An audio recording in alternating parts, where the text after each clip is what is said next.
Welcome back to Project Hardway. In today's video, I'm wrapping up the work I was doing on a 1997 Honda Accord that I was getting ready to sell for my mother. Towards the end of the video, I'm going to show you how to program the key fobs for one of those cars. While you're here, check out the other content on the channel. Got to build up the big block Chevrolet in my 1979 Camaro. Subscribe to the channel if you like. Hit the notification bell. Trust me, I've got a lot more content to come on a lot of different cars. Thanks for watching. All right, guys, I'm getting ready to go to the junkyard. Got a few tools in the tool bag here. Load up Miss Piggy. I'm gonna go out here. The main thing I'm going out here for is the window seal on the Honda. But there's a few other things out there I could use some parts for. I don't go to the junkyard near as much as I used to. So when I do go out there, it's kind of nostalgic, I guess you could say. But I want to try and make the most of it, get some parts for some other projects I've got going on.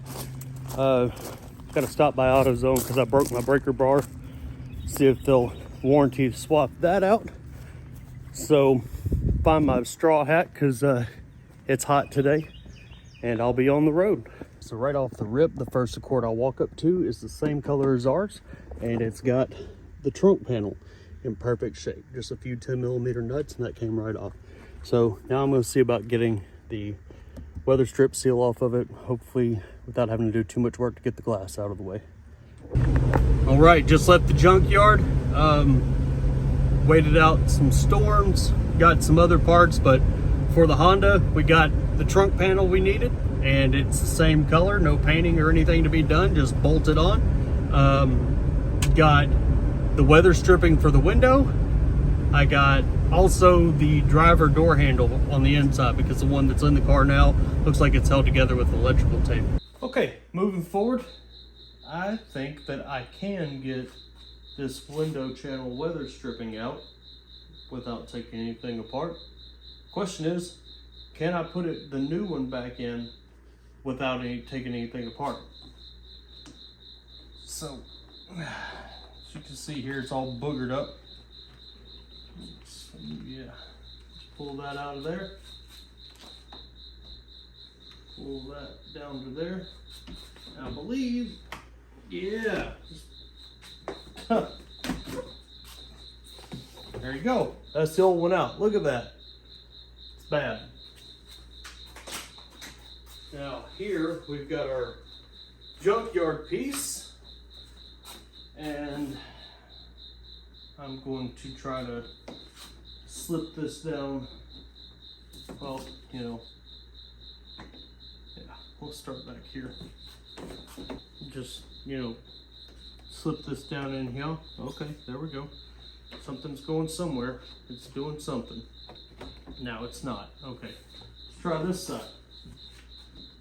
Slip it over the window.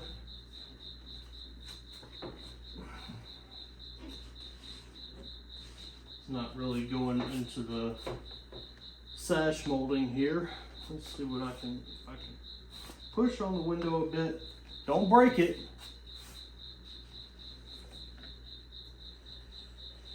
You know what? Before I do that, let's just put it where it ought to be on the places we can get it. Got this little lip where it joins in with another rubber molding on the outside. Slip that in there.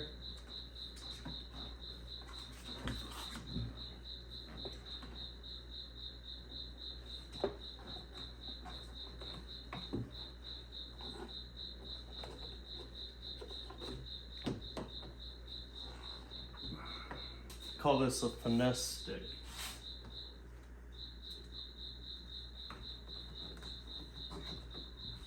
There we go. I'm gonna push into there. I got part of it in there like it ought to be, but won't really be how I need it to be until I get this stuff down inside the channel. Oh, there we go. Might be onto something up here now. Yep. Slide her right in there. Please keep going. I don't know if I set something on this thing over there on the shelf or not, but it's a little bit wavy, a little bit wrinkly. That's a V1 defect right there. That's very visible, very noticeable. We can finesse that though. This rear has to go, it's got to go in there. And it also has to go around the window because this one sticks down front, just goes down to the edge of the sash molding there. This goes down into the window channel. The window has to guide into this groove here. I might make it easier on myself and put the window up a little bit.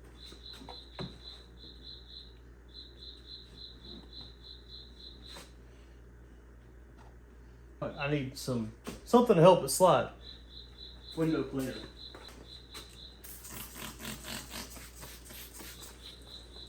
Just a little something wet on there to help ease down into the channel. She's halfway acting right now. See if I put that window back down, if I can get a little more room to work with.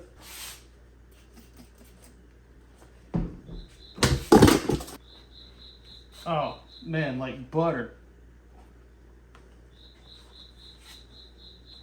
Alright, so now I'm just going through, making sure that the seal is seated in the weather strip channel like it should be.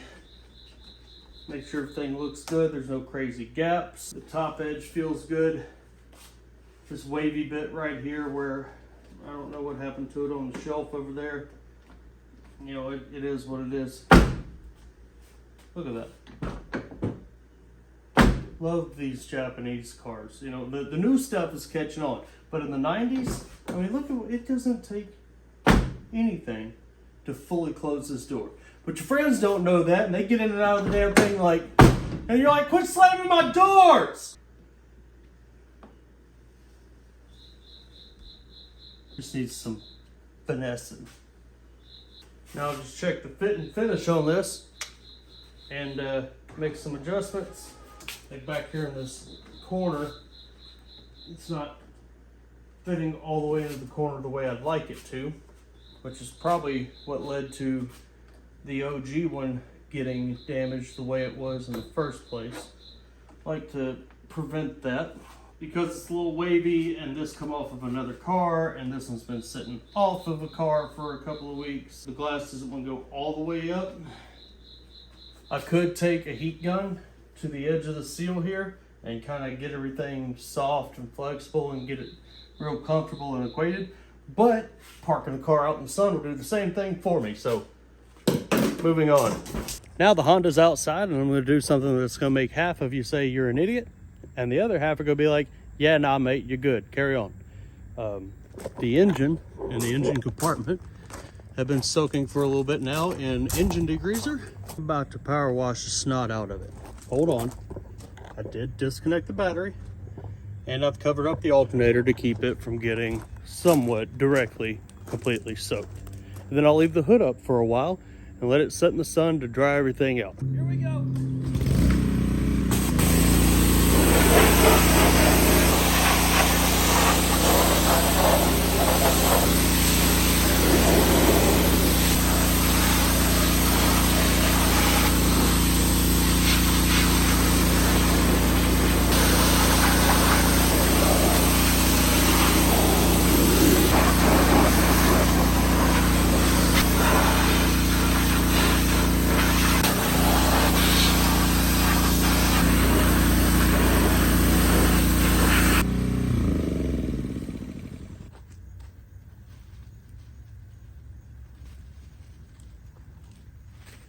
There we go.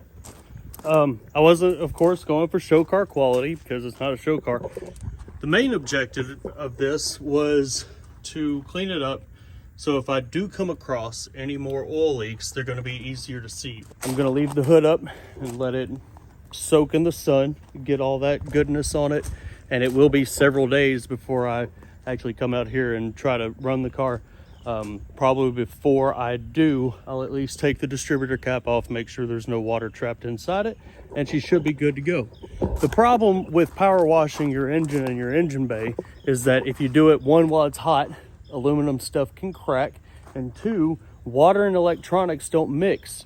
But if the electronics do not have water to them and then are allowed to dry, then there usually isn't a problem. So battery cable will remain off, make sure everything's dry, and it should be good to go in a few days. Also, I didn't film it, but I did last night take care of that window motor. It actually wasn't the motor or regulator. It just needed some finessing and some lubrication, and now it works like it should. And I got Bluetooth radio in it. Getting the radio out of these cars is real easy. You take a finesse stick, you stick it under the back side of this trim panel here, start to gently lift, and then commence to completely destroying that panel. Just the way it goes. That's actually what the factory service manual says on those cars. So we'll let that set, and then we'll get back to it. We just got a couple of little things to button up on the car. What is it that I got to... Oh, steering column boot at the bottom. And I've got some key fobs for it, so they'll have keyless entry.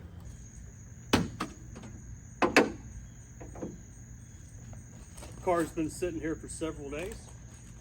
Still smells like engine degreaser. Let's see if we ruined it.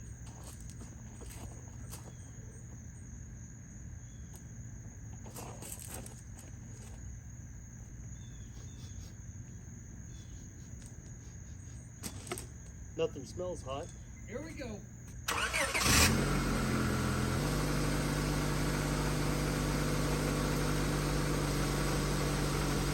No check engine lights. Nothing smoking. I'm gonna let it run for a few minutes to make sure everything burns off and everything's not gonna burn up. But just about done with this damn thing. Okay, so I said before, got some road noise coming in through the steering column boot. The boot's not seated. I get down here and I get to looking around, and I don't know if you can tell quite well, but that boot is destroyed. So once again, I'm going further into this car than I care to. I'm gonna try to pull this intermediate shaft back and get it dismounted off of the steering rack and replace the boot. I was trying to pry the intermediate shaft out. I got it to move up a little bit, but then it didn't want to go any further. But I got to looking at the boot. This boot, I don't know.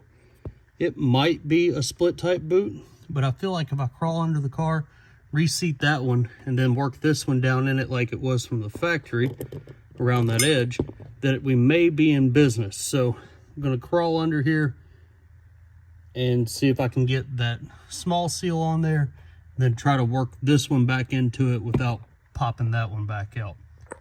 Just got back from the junkyard. I got the boot seated in the column yesterday. This car, however, was missing the steering column cover, puts the final fit and seal down there on it. I was in and out of the junkyard in 10 minutes. Just got a few push pins, a little clip that holds it on, and they didn't even charge me for it. So go pop this in there. Then the only thing left to do with the car is clean it up, program some key fobs, and get it out of here. So when I bought this car, it did not have any key fobs with it, but these cars do have remote entry. So a quick trip to Amazon will yield you a couple of remotes with batteries already included. Programming these for these cars is pretty simple. You got the door shut, put the key in the ignition, turn it to accessory, press the lock button, turn it off. On, click, off. On, click, off. On, click. The door lock's actuated there. Off. Unlock, lock, unlock. And now you can do two keys at once. So once you get the click out of the first one, if you take your second fob and click it, you get it to do it again, or you can do them in the same process individually. Now it's got keyless entry. Only thing left to do is wash this car, pop a couple of new center caps in the front wheels, and make a phone call to the woman who wants to buy it.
Well, I'm finally done working on this car.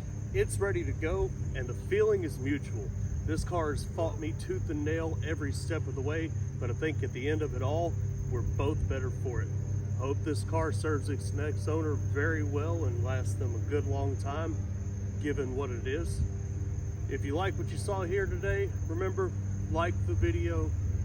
If you care to, subscribe to the channel, turn on the notification bell. It'll let you know when I release more content. Drop down in the comments section, let me know what I can improve on. I can only get better from here. Thank you for watching. And remember, sometimes you gotta do things the hard way.